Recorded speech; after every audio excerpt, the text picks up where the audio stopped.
इस धरती के इतिहास का एक ऐसा राजा जो इतना अमीर था कि अगर आज के टॉप बिलियनियर्स की संपत्ति को जोड़ भी दिया जाए तब भी इसकी रहीसी के पास तक न आ पाए। आखिर कौन था ये राजा और ये इतना अमीर कैसे बना, जानेंगे इसके पीछे की पूरी कहानी। लेकिन उससे पहले अगर आप मेरे चैनल पर पहली बार विजिट कर रहे हैं तो चैनल को सब्सक्राइब करना ना भूलें। तो चलिए शुरू करते हैं। बात है साल 1280 की, जब पश्चिमी अफ्रीका के देश माली में एक बच्चे का जन्म हुआ।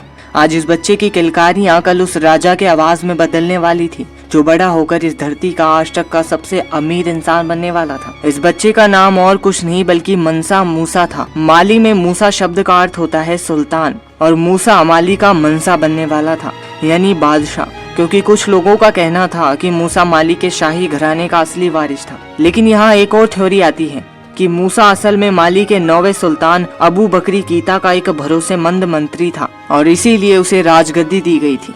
अभी सच क्या है वो तो निश्चित तौर पर कोई नहीं कह सकता। अब हुआ ये था कि 1312 में बादशाह अबू बकरी के दिमाग में एक बात आती है कि क्यों ना अपने राज्य को और बढ़ाया जाए, और इसीलिए उन्होंने 200 सैनिकों से भरी और 100 खाने पीने से भरी कश्तियों को अटलांटिक ओशियन के छोर का पता लगाने के लिए भेज दिया ताकि उस और कोई राज्य हो तो वे उस पर कब्जा कर सके। पर ऐसा कुछ हुआ नहीं। इन कश्तियों को वहां गए काफी वक्त गुजर गया था और ना ही कोई इंसान वापस आया और ना ही कोई कश्ती। 300 कश्तियां वहां पर गई थी और एक भी वापस नहीं आई थी।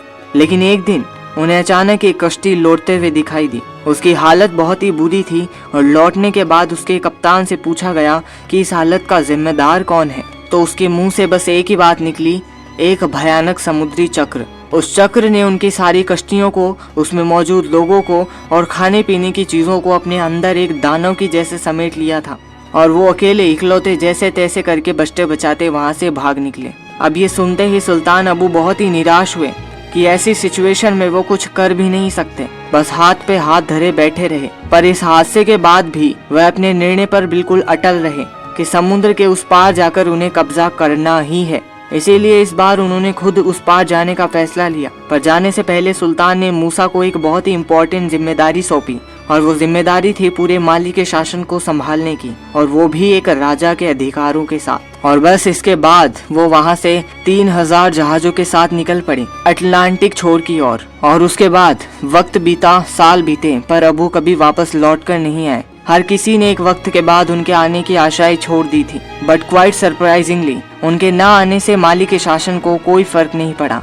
इनफैक्ट माली शासन अबू के समय तक तो अच्छा चलता था, बट मूसा के आने के बाद ये अलग ही बुलंदियों को छूने लगा। एंड ऑफ कोर्स ये मूसा का कोई तुक्का बुक्का नहीं था, बल्कि उसकी सोची समझी स्ट्रेटेजी का नतीजा था। गद्दी पर आते ही मूसा ने सबसे पहले तो ये सोचा कैसे राज्य की आय यानी रेवेन्यू को बढ़ाया जाए, और उस वक्त उस सवाल का सिर्फ एक ही जवाब था, 2 सबसे अहम चीजें, सोना और नमक को अपने अंडर करना, और फिर उन्हें बेचकर पैसे आते रहेंगे। और ये करने के लिए उसने ऐसे राज्यों पर हमला करना शुरू कर दिया जिनके पास सोने और नमक की खदानें थी। अब जाहिर सी बात है कि मिनरल्स का मिलना इज इक्वल टू पैसा, और अगर राज्य में पैसा आएगा तो ऑब्वियसली राज्य के शाही खजाने में बढ़ोतरी होगी और इससे राज्य और राजा दोनों ही अमीर हो जाएंगे। और ऐसा हुआ भी। और इन सारे आक्रमणों के बाद माली साम्राज्य इतना बड़ा हुआ कि पूर्व से पश्चिम तक माली की सीमाएं अटलांटिक तल से नाइजर नदी तक बढ़ी। और मनसा मूसा को अपने राज्य को ऊंचाइयों तक पहुंचाने में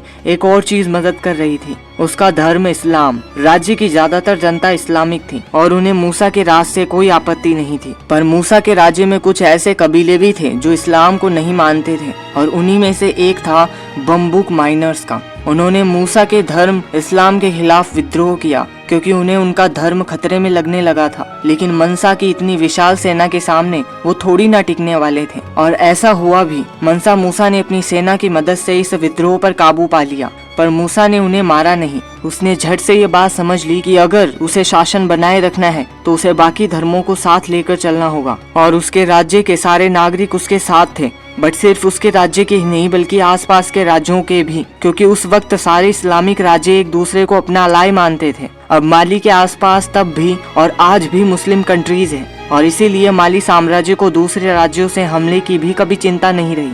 और इसीलिए किसी भी राज्य पर बाहरी हमले कम होंगे तो जाहिर सी बात है कि वो राज्य अपनी आर्थिक व्यवस्था यानी इकोनॉमी पर पूरा ध्यान दे पाएगा। और मनसा मूसा ने भी कुछ ऐसा ही किया। उसने अपने देश की अर्थव्यवस्था को आसमान की ऊंचाइयों पर पहुंचा दिया, वो भी सिर्फ 2 ही चीजों की मदद से, पहला टैक्स लगाकर और दूसरा ट्रिब्यूट लेकर। माली साम्राज्य की रहीसी और इतना बड़ा व्यापार सिर्फ 3 मुख्य चीजों की वजह से था, सोना, नमक और कोला, जो कि एक फल है। सोने की कीमत और मांग माली में तब भी और आज भी सेम ही है, और दूसरी ओर नमक की खादानों और कोला फल भी माली की अर्थव्यवस्था में बहुत अहम भूमिका निभा रहे थे। और नमक सिर्फ खाने में ही नहीं बल्कि सहारा जैसे रेगिस्तान में खाने की चीजों को खराब होने से बचाने में भी बहुत काम आता है, और इसीलिए उस वक्त नमक की कीमत सोने से कम नहीं थी। और कोला एक ऐसा फल है जो रेगिस्तान में पानी की प्यास लगने से रोकता था, और इसी वजह से इन दोनों चीजों का व्यापार काफी बढ़ रहा था। और इन चीजों के व्यापार पर मूसा ने हैवी टैक्स लगाया हुआ था।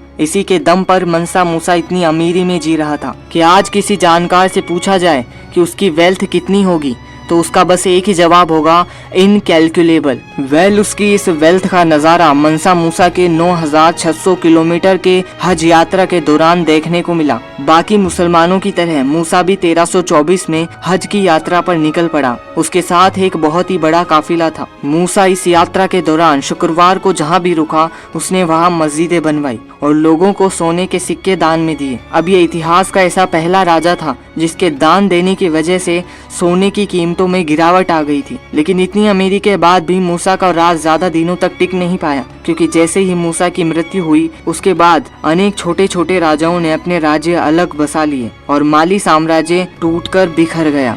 इस अमीर राजा के बारे में आपका क्या ख्याल है, हमें कमेंट में बताएं और इस वीडियो को एक लाइक करें, चैनल को सब्सक्राइब करें। मिलते हैं ऐसी एक और मजेदार वीडियो के साथ, तब तक के लिए जय हिंद।